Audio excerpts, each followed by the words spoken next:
ano po ang dapat na maging paninindigan po ng isang hinirang ng Panginoong Diyos upang anuman ang mangyari, lalo na po sa mga hinaharapang panahon sa buhay niya, ay maitaguyod niya yung buong pusong paglilingkod sa Panginoong Diyos? Kailangan ay ang kanyang pangunahin sa buhay ang Diyos. Apo. Sa paraang maglilingkod siya sa Diyos, susunod siya sa utos ng Diyos. Paano yan magagawa ng isang hinirang ng Diyos na maingatan ang kanyang kaugnayan sa Diyos? Laging kasama niya ang ating Panginoon Diyos.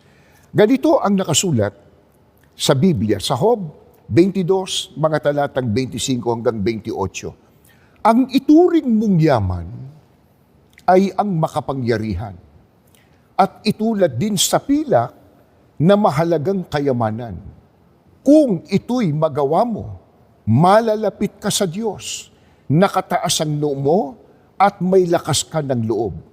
Ang iyong dalangin ay kanya nang diringgin at ang naging panata mo'y iyo namang tutuparin. Lagi kang magtatagumpay sa iyong adhikain at magiging maningning ang iyong landasin. Ito po ang dapat nating pagsikapan, mga mahal po nating mga kapatid, na ang Diyos ang ituring nating yaman. Pag sinabi kasing yaman, yung kayamanan mahalaga para sa atin. Opo. Iniingatan natin, hindi ka papayag. Kunin ng iba yon, nakawin ng iba yon. Ano man ang mangyari, iingatan mo yon. Ang sabi ng Biblia, ang ituring mong yaman, ang makapangyarihan, ang Panginoong Diyos.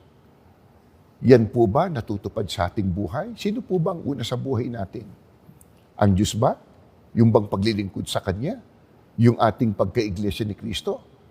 O baka katulad ng mga ibang tao ng sanlibutan, ang una sa Kanya, pera.